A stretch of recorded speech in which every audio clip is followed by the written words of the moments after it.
So this is my 5th year of doing a story during Christmas season. It's almost becoming a habit. If anyone would like to come up right here to see the pictures, they're welcome to do that. This story is The Fourth Wise Man.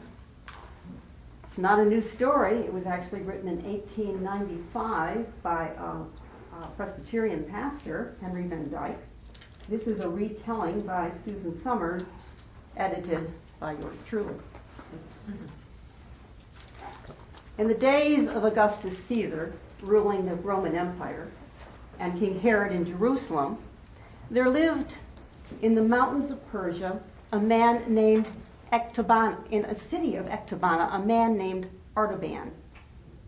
He had a beautiful garden around his house with fruit trees.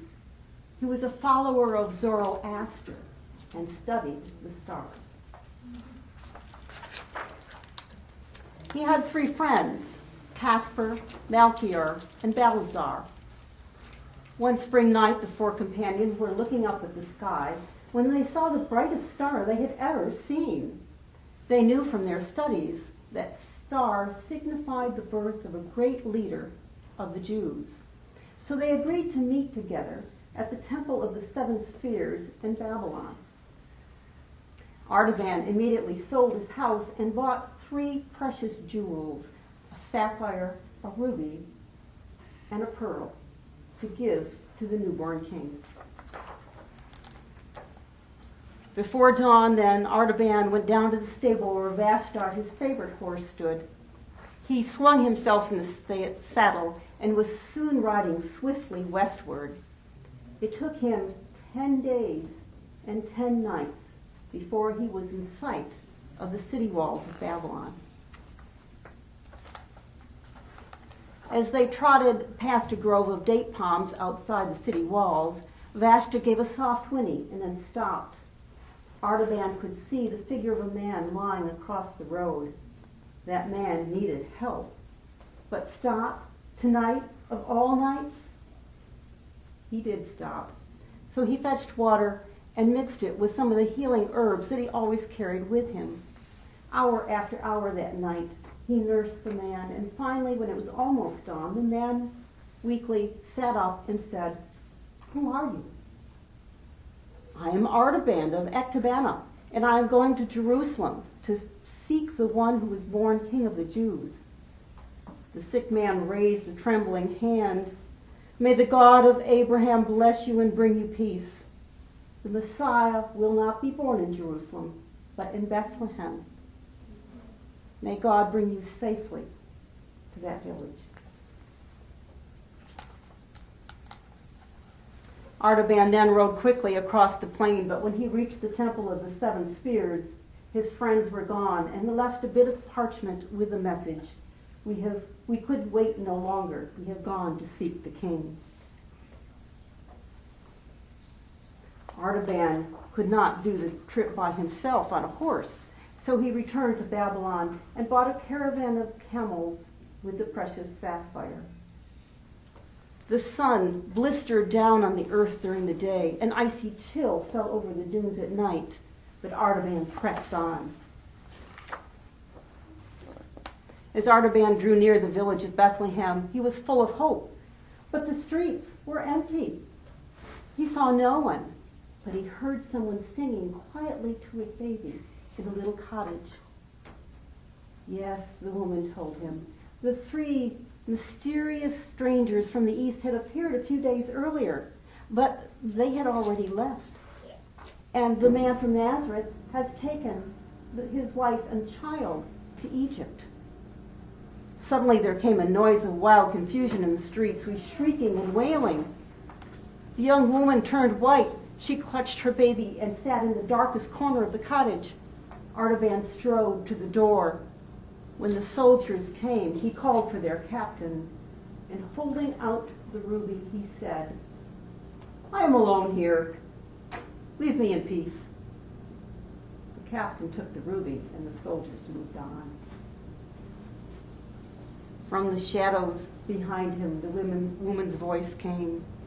Because you saved my little one, the Lord bless you and keep you. The Lord let his face shine upon you and give you peace. So Artaban left and made his way to Egypt, asking everywhere for news of the family from Bethlehem. But there was no trace of them. He went to seek an old, wise Hebrew rabbi.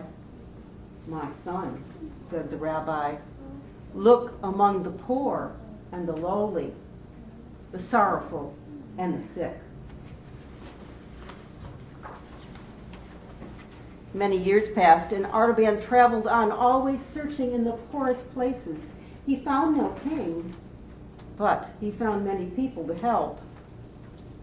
Wherever he went, he fed the hungry, he clothed the naked, he healed the sick, and he visited those in prison.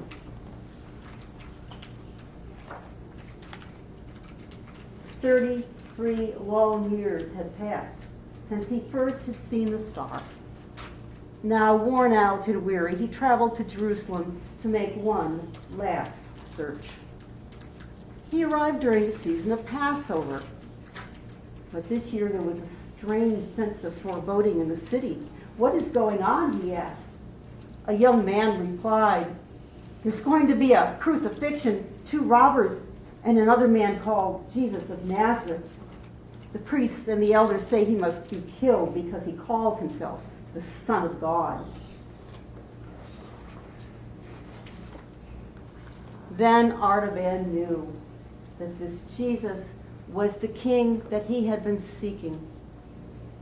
He hurried down the street, but immediately up to the street came a group of soldiers dragging a young girl. She pulled herself away from them and threw herself at Artaban's feet. "Have pity on me," she cried. "Save me. My father is dead, and they will sell me into slavery to pay his debts. Help me." Artaban looked on the girl, and from his pouch he took the priceless pearl and placed it in the girl's hand. "Here is your ransom. It was the last of the treasures I had brought for the King of Kings, but he is to be crucified." As he spoke, the sky grew black, and tremors ran through the streets. Houses rocked, stones fell. The earth gave one final shudder, and a heavy tile loosened from the roof of a house fell directly on Artaban's head. As the girl bent over him, fearing that he was dead, there came a voice. It was soft and still, almost like music. "Peace be with you, Artaban. When I was hungry, you fed me. When I was naked, you clothed me. When I was in distress, you comforted me. And when you did this to the least of my children, you did it to me."